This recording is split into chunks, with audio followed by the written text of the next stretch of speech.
Hello guys! Welcome back again to my YouTube channel. So, update lang tayo guys, no? So, meron lang akong ikukwento sa inyo kung meron din ba kayong ganito. So,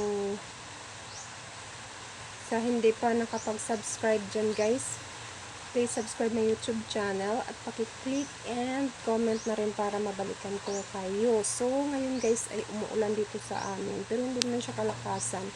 Ano lang, mahina lang. Yun. So, katatapos ko lang guys mag-display kasi ngayon ay May 3. May 3 ngayon. So, pumunta ako ulit sa Pure Gold kanina. So, lang natin at nakapag-display na tayo sa kunting nabili ko. So, namili na lang din ako para hindi masayang yung ating oras guys at pamasahe, no? Kasi nung May 1 ay namili tayo. So, hindi nga ako nakapag-vlog. So, may ina-upload ako dyan guys na mga maikli na napuputol na video kasi no choice talaga ako. Dahil yung aking cellphone ay ano na siya, yung full storage na guys. Hindi na talaga ako makapag-video ng mahaba. Kaya napuputol siya at hindi ako makapag-edit dahil ayun nga, hindi na kaya ng ating cellphone. So, kanina excuse me. Kanina ay bumalik tayo sa Pure Gold dahil meron akong na P-wallet guys sa Pure Gold na mahigit 200 plus yun. So, sayang din yun, diba? 200 plus. So, ngayong araw na to yung expiration niya guys. Kung lalampas na siya, hindi na siya maipasok nila. So, kailangan kasi sila yung mag-encode nun para pumasok sa ating P-wallet. So, yun, bumalik ako kasi hanggang ngayon, last day na ngayon, hindi pa rin pumasok. At tiningnan ko ngayon guys, hindi pa rin siya pumasok. Yung pumasok lang ay nung May 1 na ating hakot day. Yun lang yung pumasok na 31 mahigit siya. So, yung 200 plus na grocery ko nung April, ano ba yun? Basta nung April guys, hindi pa siya pumasok kaya bumalik ako kanina sa Pure Gold at sabi naman ng na lang nila, ipapasok lang nila. So hanggang ngayon hindi pa rin ng oras, alas 4 na mahigit, alas 2 na mahigit guys. So talaga ako nitong P-wallet na guys, na pressure talaga ko nung nung April 1 sa hakot day, hindi rin siya pumasok kasi kailangan pa pala yung i-register yung aking perks na card. So, hindi naman sinabi kasi sa akin ng kasi bumalik ako doon, nireklamo ko na hindi pumasok yung ko, mga 1 week yung bumalik ako. Kasi every 1 week lang akong namimili. Bumalik ako, sabi niya, hintayin ko lang daw. Hintayin ko, baka hindi pa na hintayin ko mga 2 weeks. 2 weeks na, umabot ng 2 weeks guys, hindi pa rin siya pumas.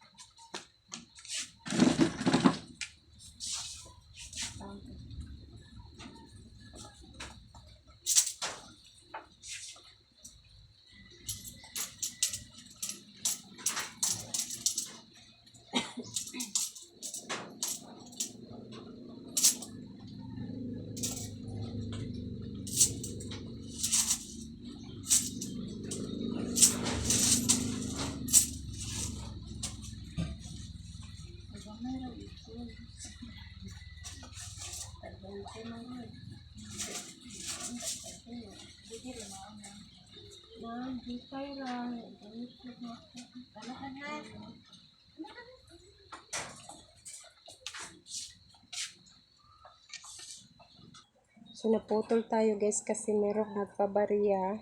So, binalikan niya lang nagpabariya siya ng 1.3. Tagbi 20 tsaka 10.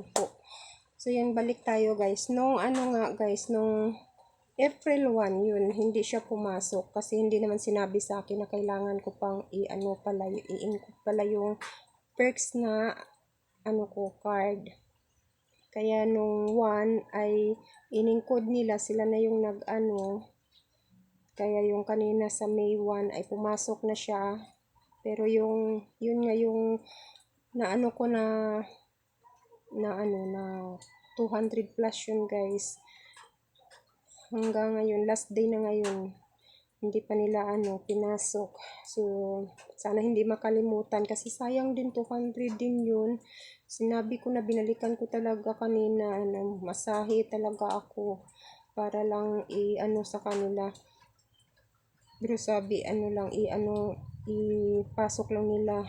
Pero hanggang ngayon yun nag-worry. Nakakaano pala guys, buti pa yung lang, yung perks lang na hindi mo alam, hindi mo malalaman kung sana ba tayo. Naputol na naman tayo guys. Yun nga, nakaka-worry guys, ang tawag nito. Buti pa yung perks na hindi mo alam. Hindi mo alam kung pumasok ba o hindi. Hindi ka ma-stress, hindi ka Yung P-Wallet kasi, malalaman mo kung pumasok ba o hindi. Lalo na ito, malaki. Na alam mo kung magkano talaga. Kasi 200 plus. Sayang din, diba? Sayang yung 200 plus. Yan, nakaka-stress din. Parang nainis ako. Parang gusto ko na lang yung aking P-Wallet na apps. Nakakainis kasi gagastos ka pa ng pamasahe dahil hindi naman nila ipapasok agad. Kailangan mo pang buti kung may number kanila, mo na lang, i-text mo na lang. Wala, diba? Kailangan mo pa i-remind. One. Tapos yung aking cellphone, problema ko din kasi full storage nga siya. So, yung CapCut ko, dinilit ko na lang kasi malaki yung niya eh. Malaki yung MB niya. Dinilit ko. So, hindi ko alam kung anong apps na naman yung pwede kong i-download na mababa lang yung MB. Nakakayanin lang siya. Kasi yan, itong video na to, hindi siya mapuputol guys. Ay diretso upload ko na, wala nang edit to dahil nga wala na akong pang edit. Dinilit ko na yung CapCut. Yan, CapCut. Gusto ko sanang bumili ulit ng phone guys, yung malaki na yung niya, kaso wala pa tayong budget. Dahil nga 'di ba, lang natin pagawa lang natin ng bahay, so wala na tayo pang extra. Wala na tayong pambili. So yun, tsaga-tsaga muna tayo dito na walang edit-edit. So sana hindi mapuputol, yun lang. Kasi pag maputol, wala na, hindi na natin maidugtong. Yun. So ito guys, yung aking tindahan ngayon against the lights. So ganyan na lang, pasensya na kayo. Ayan. Yun yung ating So, sa mga kasari ko dyan, hindi ko alam kung naka-avail kayo. Ayan. Ito, yung apple.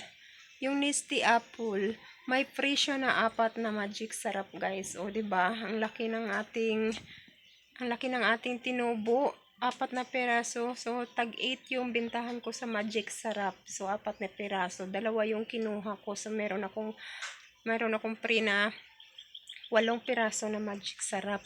Ayun. Tapos, ito yung mga Tang Orange. May plus 1 siya. Tapos, meron tayong bago. Itong bago na juice na to. So, plus 2 din siya. May free siyang 2 guys. 2 flavor yung kinuha ko. Ayan. So, ayan. Ganyan na lang tayo.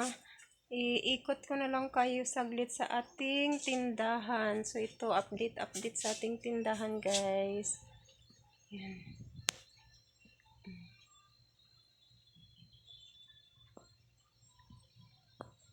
Ayan. Update.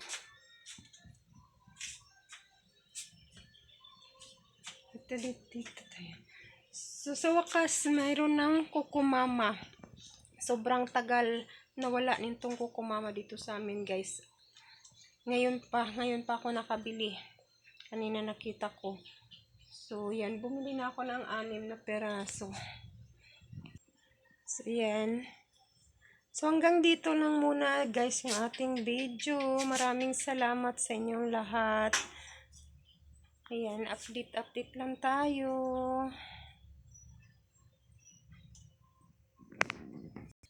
So, bye-bye, guys. Thank you so much sa inyong lahat.